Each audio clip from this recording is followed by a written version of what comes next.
Good day, I'm Cody Ann Barrett and welcome to Frontline Business. The World Bank on Tuesday approved a $15 million loan to improve access to finance for micro, small and medium enterprises in Jamaica. The bank said in a release that access to finance is one of the main bottlenecks for firms, and small and medium businesses play a key role for growth and employment, accounting for 90% of the country's jobs. More in this report. The World Bank country manager for Jamaica said private sector-led growth is a key priority for the government of Jamaica. To support this agenda, the project will help diversify and expand financing mechanisms for small businesses to promote entrepreneurship and job creation. The release said the Access to Finance for Micro, Small and Medium Enterprises project will strengthen the capacity of the Development Bank of Jamaica for leveraging private sector financing for small companies. Specifically, more than 1,000 partial credit guarantees will be provided for loans to small and medium enterprises through an improved credit enhancement facility. In addition, an SME fund will mobilize $10 million in private financing and provide capital financing for those companies. The bank said the project will also help create the right ecosystem for access to finance and business development services for SMEs, facilitate better risk management systems, and increase productivity and competitiveness. The $15 million loan has a 30-year maturity period and a 5-year grace period. Kimberly Wright, Frontline Business. Former Vice President of Cable and Wireless Business Jamaica, Donovan White, has been appointed the new Director of Tourism. His appointment was announced by Minister of Tourism Edmund Bartlett. His term at the Jamaica Tourist Board begins on February 15.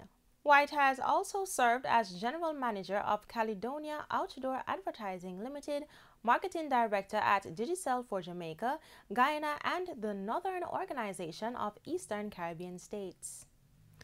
And Tourism Minister Edmund Bartlett will be among the attendees at the Council of Tourism Ministers and Commissioners in Puerto Rico on Tuesday. It's taking place during the annual Caribbean Travel Marketplace.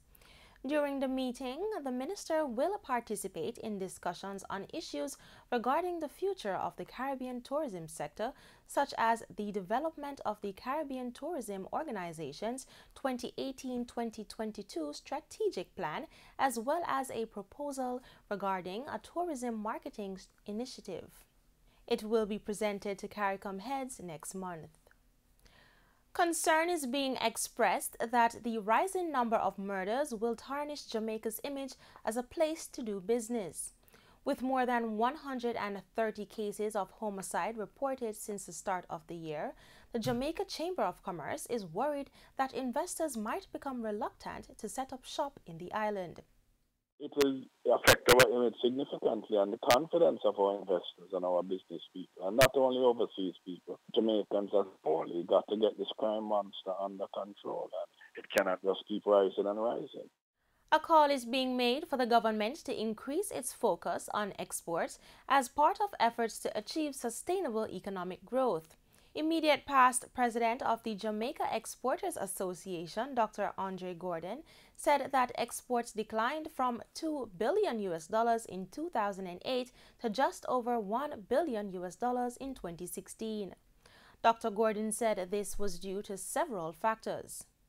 It had to do with the mix of export of items. We had begun to build up significant exports in a mix of sectors. So, for example, is that Petrojam used to export significant amounts of fuel. There are several things that have happened. Petrojam's exports have gone down significantly, and there really hasn't been any focus either on recovering those exports. The demand still exists. A lot of these were further processed petroleum items, so it's not this straight, what do you call it, what we call fuel.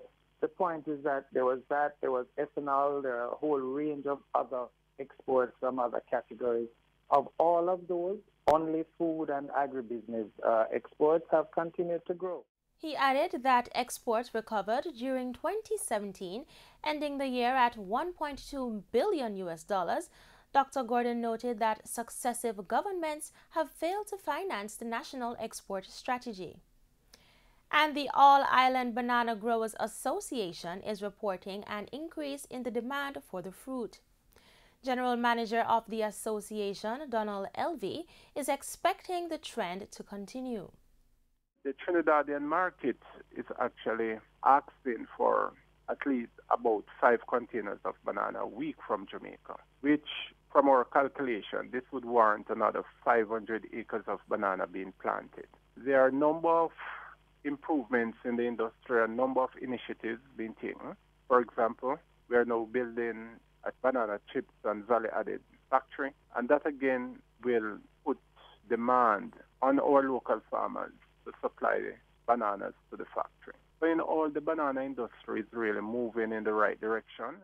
In Tuesday's trading session, the JSE Combined Index advanced by 1,268 points to close at 293. Overall market activity resulted from trading in 53 stocks, of which 25 advanced, 19 declined, and 9 traded firm. The Junior Market Index advanced by 45 points to close at 2,846.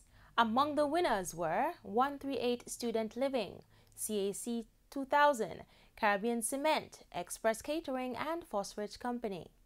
Stocks declined for AMG Packaging and Paper, Berger Paints, Caribbean Producers, Consolidated Bakeries, and Jamaica Broilers.